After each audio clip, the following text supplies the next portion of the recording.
எத்தனை பேர் நல்ல கணக்கு போட தெரியும்? ஓகே, இப்போ அந்த ₹1 நான் தரேன். ஒவ்வொரு நாளும் அந்த பணம் ரெட்டிப்பாகும். ஒவ்வொரு நாளும். இன்னைக்கு 8ஆம் தேதி, 18ஆம் தேதி உங்க கையில எவ்வளவு காசு இருக்கு?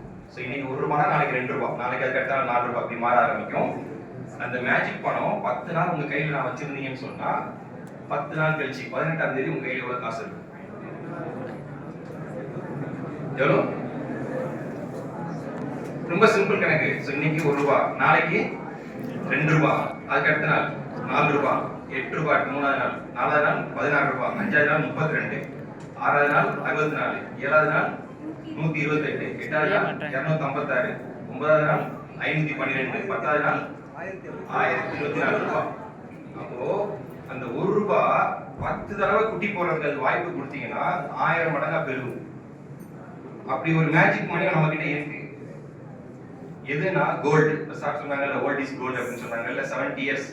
ஸோ பிரசிடென்ட் அவங்க சொன்னாங்க, இப்பெல்லாம் குறைஞ்சது 70 வயசு வரைக்கும் உயிர் வாழணும். அதுக்கு கீழே இறந்து போனாங்கன்னா ப்ரீமெச்சூர் டெத்.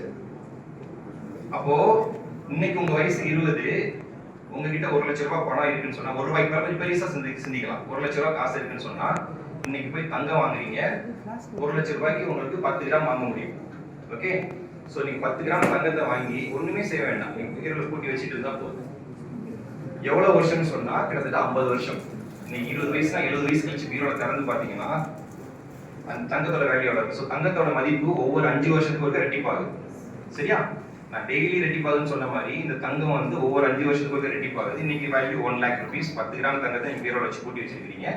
அதை நீங்க செலவே பண்ணல. அப்போ 50 வருஷம் கழிச்சு அப்ப 10 தடவை குட்டி போடுது. ஒவ்வொரு 5 வருஷத்துக்கு 2 தடவை மாறும்னு சொன்னா 10 தடவை குட்டி போடுறது 50 வருஷம் ஆகும். ஸோ 70 வயசுல போய் நீங்க உயிரோட இருக்கிறீங்க, திறந்து பாக்குறீங்க. அன்னைக்கு அதோட மதிப்பு எவ்வளவு இருக்கும்?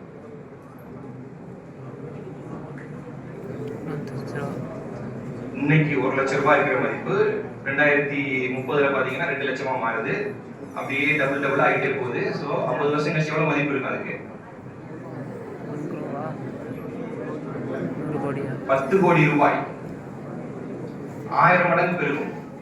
1,00,000 1000ஆல் மல்டிப்ளை பண்ணி பாருங்க, 10 crores. அப்ப நோகாம கோடீஸ்வரன் ஆயிரலாம். ஒன்லி திங் என்னன்னா அந்த ₹1,00,000 போய் செலவு பண்ணக்கூடாது, வித்து சாப்பிடக்கூடாது.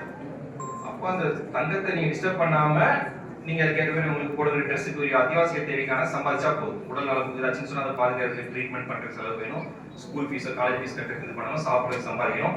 அதை மட்டும் சம்பாதிச்சுட்டு அந்த ₹1,00,000 மதிப்புள்ள தங்கத்தை பற்றி நீங்க தொடாம இருந்தீங்கன்னா 70 வயசு ஆகும்போது அதோட மதிப்பு ₹10 கோடி.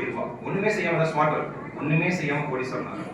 நான் சொல்றது பொய் நினைச்சீங்கன்னா 100 வருஷத்துக்கு முன்னாடி தங்கத்தோட மதிப்பு பாத்தீங்கன்னா கிட்டத்தட்ட வந்து ₹12. ஒரு பவுன் விலை ₹12. ஒரு கிராமோட விலை ₹1.50. இன்னைக்கு அதோட விலை ₹9,400. 100 வருஷத்துல தங்கத்தோட மதிப்பு கிட்டத்தட்ட 8000 மடங்கு பெருகிருக்கு. நான் வேற 1000 மடங்கு தான் பெருக சொல்றேன். அன்னைக்கு ரேட்டுக்கு 1920ல 10 கிராம் தங்கம் வச்சிருந்தாங்கன்னா ஒரு சைக்கிள் வாங்கலாம். இன்னைக்கு ரேட்டுக்கு ஒரு 10 கிராம் இதே இந்த 40-50 வருஷம் கழிச்சு இதே 10 கிராம் தங்கம் வச்சீங்கன்னா ஒரு கார் வாங்கலாம். ஒரு 100 வருஷம் கழிச்சு இதே 10 கிராம் தங்கத்தை வச்சீங்கன்னா ஒரு ஃபிளைட்டே வாங்கலாம். ஓகே, சரி, இப்ப நம்ம கதைக்கு வருவோம். 70 வயசு நான் சொன்ன மாதிரி 10 கோடி இருக்குன்னு சொன்னா, ஒருவேளை 65 வயசுல செத்து போயிட்டாருன்னு சொன்னா அப்ப அவர் கையில எவ்வளவு காசு இருக்கு? அதே ₹1,00,000 தான் வச்சிருக்கீங்க, தங்கத்தை வாங்கி வச்சிருக்கீங்க. நீங்க 70 வயசுல சாகிறதுக்கு பதிலாக 65 வயசுலயே செத்து போயிட்டீங்கன்னு சொன்னா அன்னைக்கு அந்த தங்கத்தோட மதிப்பு எவ்வளவு?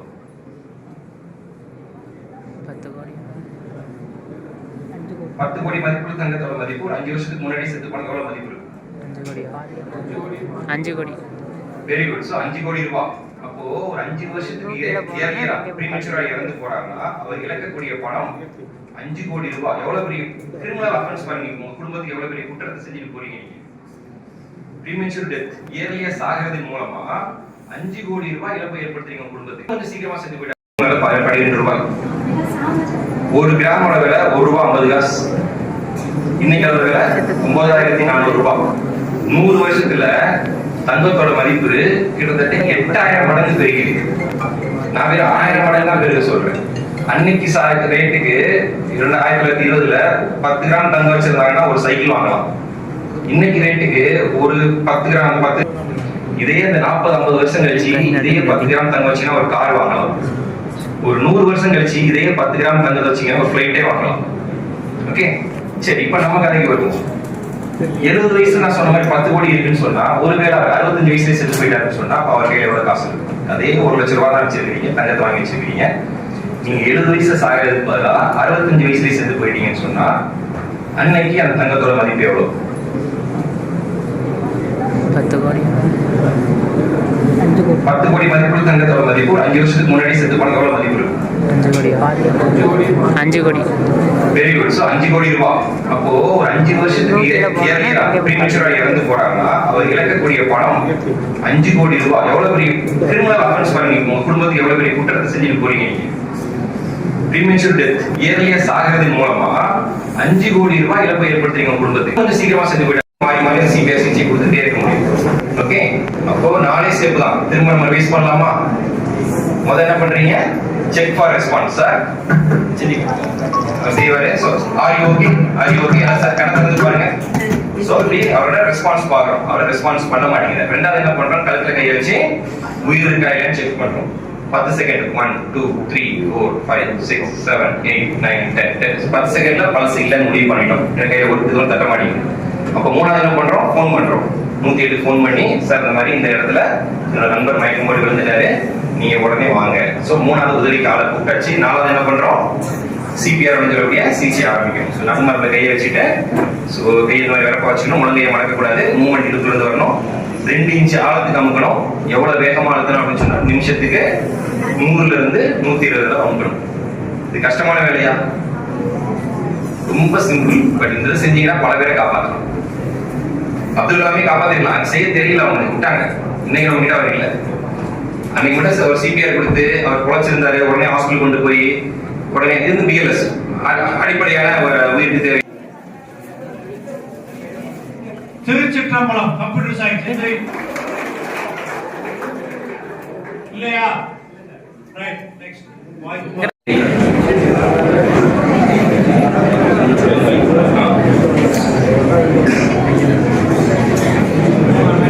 கையில தட்டுதான்.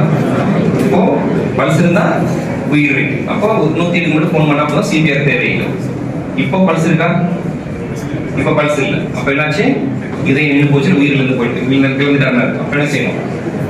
சோ போன் பண்ணி சொல்லுங்க. சும்மா அப்படி காலையில் வச்சுட்டு கையை ஸோ உடனே ஆம்புலன்ஸ் சொல்லியாச்சு. ஸோ இப்போ நாலாவது ஓகே. ஸோ நல்லா செஞ்சுதான் இருக்கணும். அப்போ நல்லா முன்னாடி வரும். மொத்த இடையும் அவங்க கையில தான் இருக்கணும். இப்போ ஸ்டார்ட் பண்ணுவோம். 1 2 3 4 5 7 8 9 10 11 12 13 14 15 16 17 18 19 20 21 22 23 24 25 26 27 28 29 30. Okay okay good. So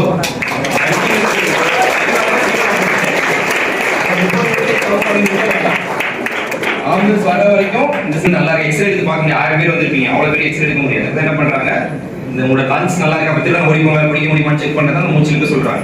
85 80 70 75 5 centimetre gap இருந்தா உடனே நீங்க செலக்ட். இங்கே அதே அந்த 2 இன்ச் நீங்க அமுக்குறீங்கன்னு சொன்னா இந்த 2 இன்ச்சுக்கு